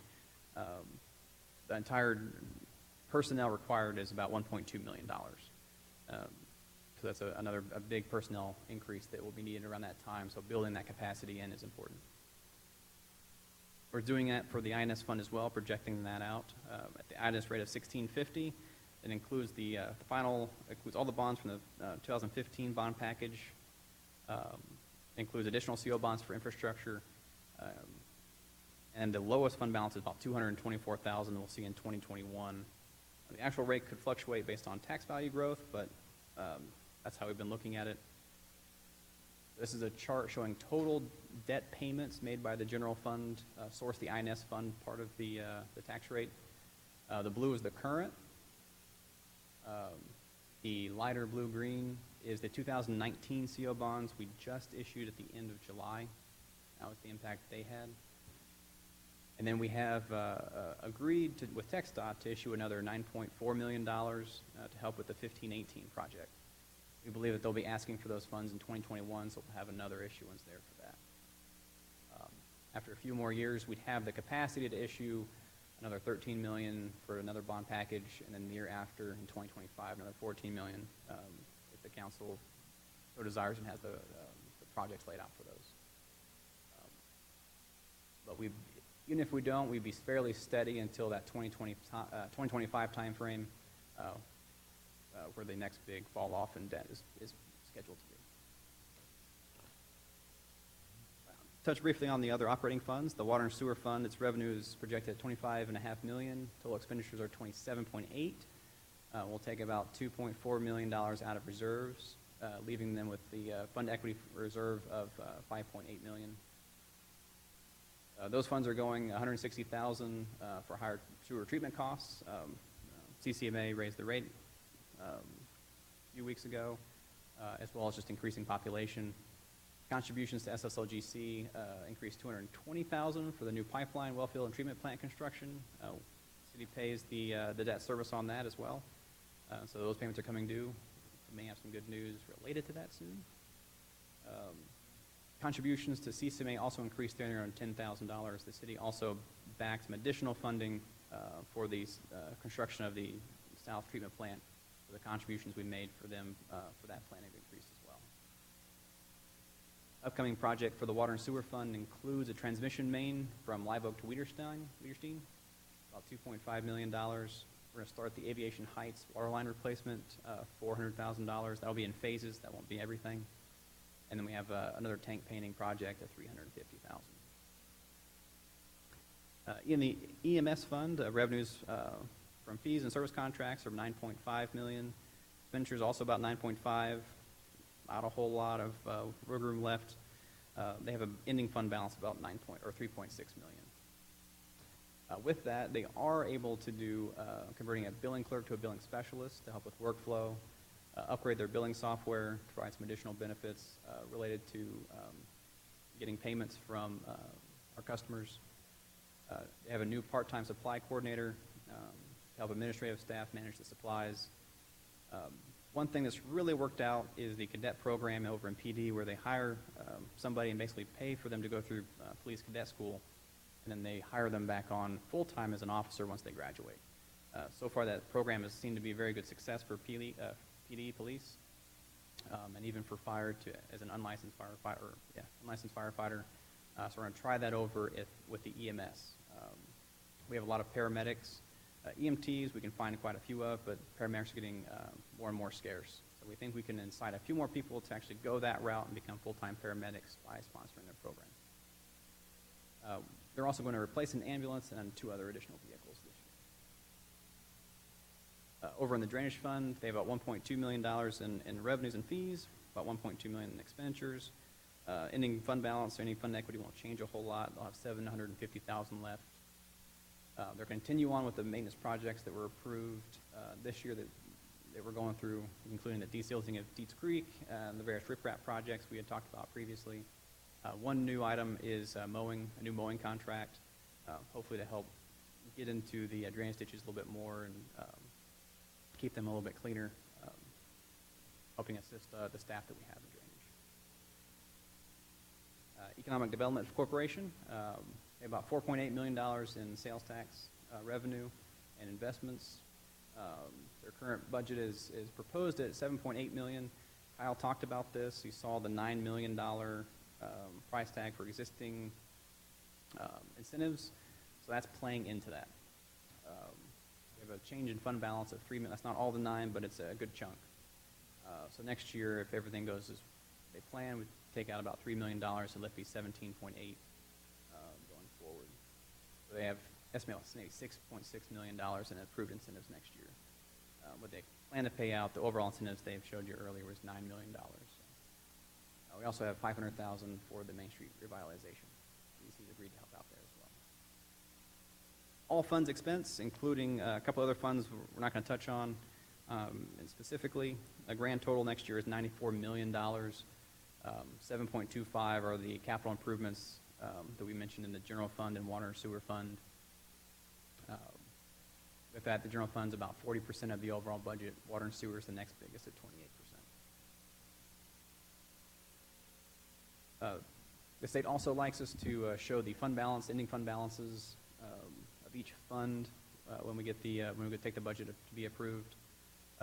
Overall, the net change would be about $9 million decrease. A lot of that's the capital projects we're assigning this year, and with the ending fund balance with all the funds of $56.8 million.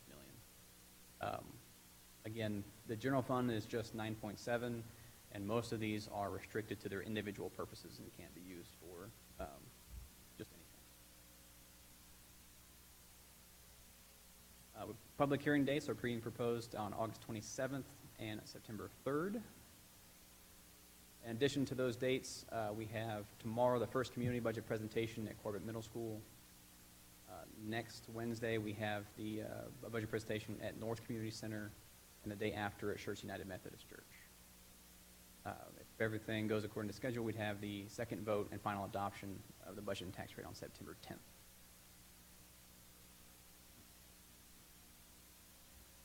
All right, very good. I understand it's a very short version of the budget and all the things that are entailed.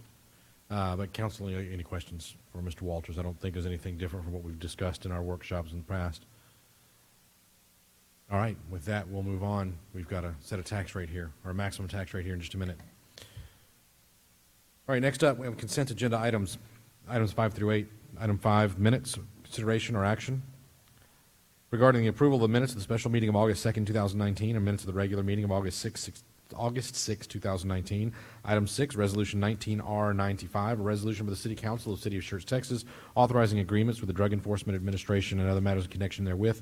Item number 7, Resolution 19R100, a resolution by the City Council of the City of Schertz, Texas, authorizing an amendment to the Schertz Main Street Local Flavor Economic Development Program and other matters in connection therewith. And item number 8, Resolution 19R101, a resolution by the City Council of the City of Schertz, Texas, approving a request for a Schertz Main Street Local Flavor Economic Development Grant for 602 Main Street in the City of Schertz, Texas, and related matters in connection therewith. Any of those that need to be pulled for individual consideration? Hearing none, is there a motion to approve the items as read on consent? So move. Second. I have a motion from Mr. Gutierrez, a second from Dr. Scagliola. Any other comments, questions from council? Hearing none, I'll call for a vote. Aye. Aye. Aye. Aye. Aye. Aye. 6 ayes and no nays. Motion carries.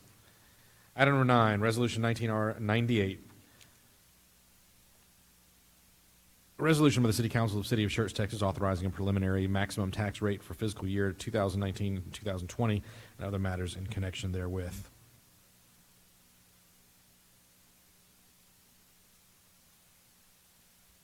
Mayor and Council, I will start my presentation over again. Great, then I'll make a motion from the chair. Motion from the chair that we approve a preliminary maximum tax rate of .5146 per $100 valuation. Second. I have a motion from Mr. Edwards, a second from Dr. Scagliola. No? A second. Is it reversed? Oh, did you make a motion from the chair? I did. I'm so sorry. You did. That's why I second. I'm just getting old fast. I have a motion from the chair, a second from Mr. Edwards. Any other comments or questions from council? Dr. Scagliola. Yeah, I really do appreciate the work, and every time I talk to you, I let you know, hey, you standing up there, you got a big target right about there. You're just such an easy shot. So I apologize if you think I'm picking on you. I'm really not. Hey, every year you present us with a conservative, risk-adverse budget. Usually there's a big delta, though, between what's budgeted and what's actually spent. This year, what is that delta? We're currently projected to increase about $650,000 in the fund balance. 650. All those extras that were put in there that we could fund at the .5146 rate could be paid for by just what we didn't spend last year. I don't know if I expect an answer from you, but that's the way I'm reading it, which would justify an effective rate. That's all I have, sir. Council, anyone else? In that case, I'll call for a vote. Aye. Nay. Aye. Aye. Aye. Aye. I have 5 ayes and 1 nay. The motion carries. All right, next up we have 2 public hearings. The first public hearing this evening is regarding Resolution 19R94, a resolution of the City Council of the City of Schertz, Texas, accepting a petition for voluntary annexation within the extraterritorial jurisdiction of the City of Schertz.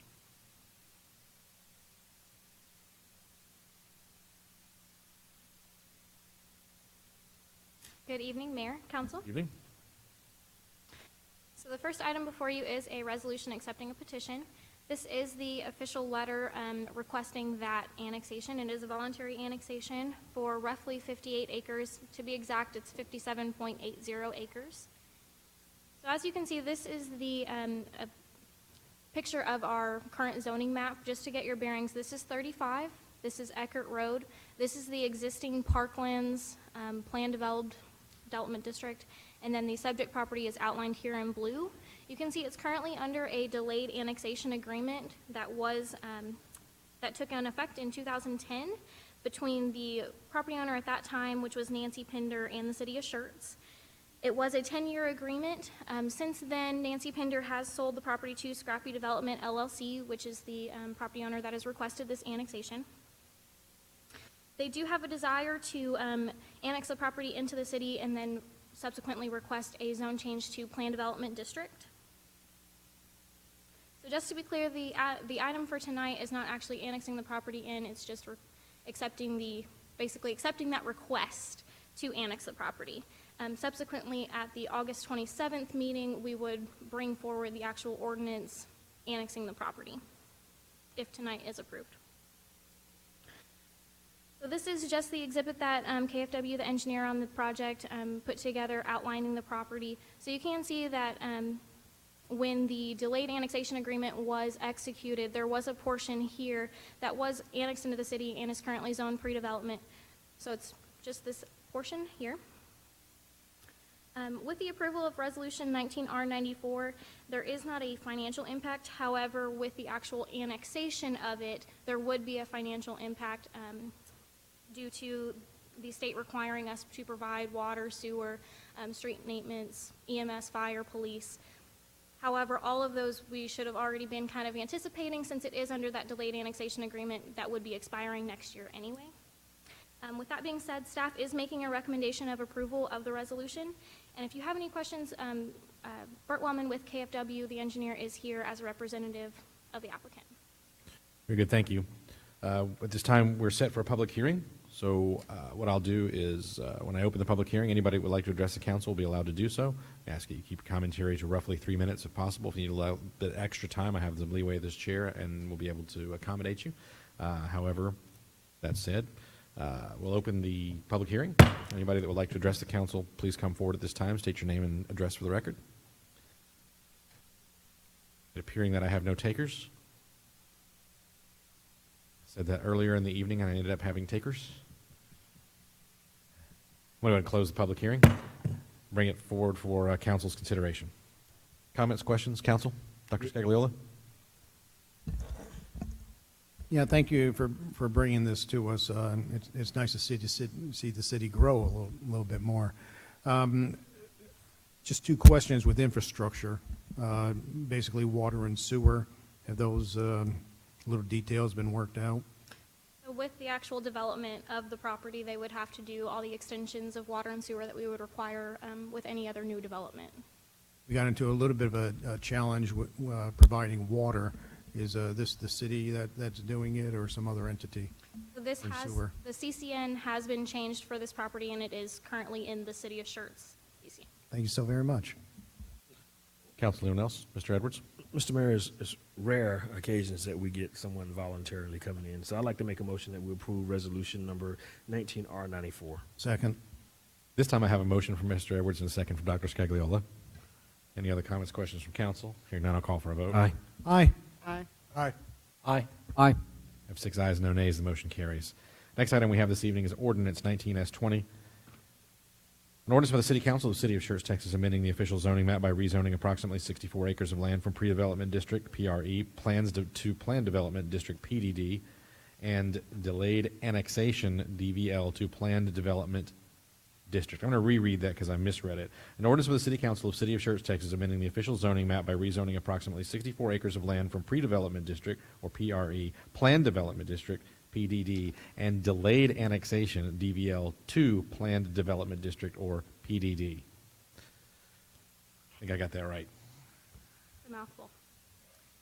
So just to get your bearings again, this is 35 up here, Eckert Road, the existing parklands, and then the subject property is outlined in green. So you will see it is a little different of a map than the annexation. One of those reasons is this red square here, like I had mentioned earlier, is already in the city. And then this kind of weird piece here is actually part of the Parklands PDD currently.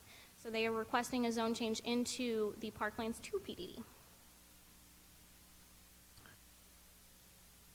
So that's just another clear picture of this is Parklands, and this is the proposed Parklands 2 outlined in yellow. On June 28th, 5 public hearing notices were mailed out to property owners within 200 feet. At this time, we've received no responses in favor or opposed. These are just pictures of the notice signs that were placed on the property. This is a picture of the zoning exhibit, once again just outlining the property, showing the portion that's in the parklands currently, and then the new portion that is being requested to be annexed. So the Schertz sector plan from 2013 did not evaluate this area. Just to get your bearings, this is a subject property again. And it is still identified as a small portion being single-family residential and the rest being agricultural conservation. Since it hasn't been updated since 2013, it really didn't take into consideration the multiple residential developments kind of in this area. So all of Parklands that's been approved, the actual development of the communities over here. So agricultural conservation doesn't account for those, so single-family residential is really a little more appropriate, but the agricultural conservation still allows for the single-family residential, which the Parklands 2 PDD does, evaluate and comply with. This is the proposed MDP exhibit. I'm going to just kind of breeze through this one. I have a slide later on that really outlines it a little better. So to get into the kind of nitty-gritty, the proposed Parklands 2 PDD separates the property into 4 separate units, each unit consisting of 3 different lot types, SF 7200, SF 8200, and SF 9000, with a total density of 3.52 units per acre for a total of 214 lots. The PDD design standards do stipulate an average lot width of not less than 67 feet and a median lot width of no less than 65 feet. So as you can see here, there's a proposed 122 lots of the SF 7200, 47 of the 8200, and 45 of the 9000. So this shows the existing approved parklands, and then parklands 2 kind of integrated in to show that it's really trying to kind of match the curvilinear streets and the flare that was done with the original parklands. Additionally, within the proposed PDD, they are proposing to do an additional 2.67 acres of parkland. So that is this portion here. That's that kind of odd strip out, if you will. So if you bear with me, this is what is currently approved. So it would be a street with some more residential lots. And what they're proposing is to actually bring that into the Parklands 2 PDD and incorporate it with the already existing 5-acre park. So it would make the 5-acre park that's originally approved with parklands larger. And it would also include additional amenities, including interactive musical instruments, picnic tables, benches, pickleball courts, more playscapes, a baseball diamond, and additional sidewalks. So this again is that zoomed in MDP exhibit. So there's a couple things I want to highlight. Along this portion of the property, there is a 70-foot residential collector on our master thoroughfare plan. They are proposing to do the 35 feet of right-of-way dedication. In addition to that, they're going to do proposing to do a 20-foot buffer open space adjacent to that right-of-way dedication. Along with all the properties that would actually abut that would require a 6-foot wood fence with masonry columns to add a little more of that sound barrier for the potential residential collector in the future. They're also adding 2 20-foot pedestrian easements from the internal of the subdivision to that connector. Along with all the properties outlined in purple, they do have a larger building setback line of 30 feet. And the desire to do that is they want to add additional trees. So right now we would require 3 trees. They want to add an additional tree. So each of those lots would be required to have 4 with a minimum of 2 being in the front yard. So kind of add a little more area, push the houses back a little bit, get a couple more trees on all those lots. In addition, all the ones that are outlined here in yellow would be a 20-foot open space with a tree planted at a minimum of 50-foot intervals and an 8-foot meandering concrete walkway, really trying to make this area and this area here kind of the focal point, more walkable, more open. Another thing is this private park area that they're proposing here. This is just their concept plan for now. It would include an internal trail, gazebo, park benches, landscape features, really trying to make the entryway into Parklands 2 a real key feature, add into the walkability and to the kind of focal points of the 2 streets leading off of that. With all that said, at the July 10th Planning and Zoning Commission, the Commission did make a unanimous recommendation of approval. And then based on the surrounding subdivisions, increased park area, provided open space, the increased fencing requirements, curvilinear street, staff is making a recommendation of approval. However, typically with an annexation and zone change, it's required for the project and staff to have the ordinance doing the annexation and the ordinance doing the zone change on the same readings. So on an error on my part, I noticed for today's public hearing for the zoning a little too early. So we do have to have the public hearing tonight, but we are asking that the City Council take no action tonight on that item to table it until the August 27th meeting. That way, when we come back on August 27th, we can do the annexation ordinance and the zone change ordinance first readings together, and then come back on the September 3rd meeting and do the second readings together. We feel that's a little more appropriate, kind of the process. Okay, very good. Thank you. This time, this is set for a public hearing. And because we have it posted as such, we'll go ahead and have the public hearing. Same commentary as before. I'll open the public hearing. Anybody that would like to address the council on this item may do so at this time. It appears that I have no takers. If there are none, go ahead and close the public hearing. Request from staff is that we take no action this evening. Any objection from council? Seeing there's no objection, I'll move on. Very good. Thank you, ma'am. Next item we have on the agenda this evening is roll call vote confirmation. Mrs. Dennis.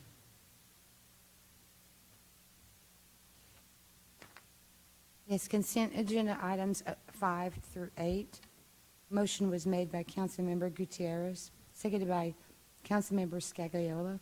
Mayor Pro Tem Brown, Councilmembers Davis, Gutierrez, Edwards, Scagliola, Hayward voted yes. No one voted no. Motion passed.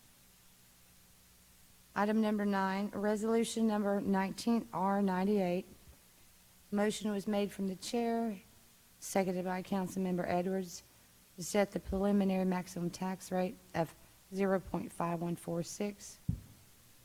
Mayor Pro Tem Brown, Councilmembers Davis, Gutierrez, Edwards, and Hayward voted yes. Councilmember Scagliola voted no. Motion passed. Item number 10, resolution number 19R94. Motion was made by Councilmember Edwards, seconded by Councilmember Scagliola. Mayor Pro Tem Brown, Councilmembers Davis, Gutierrez, Edwards, Scagliola, Hayward voted yes. No one voted no. Motion passed. Item number 11, no action.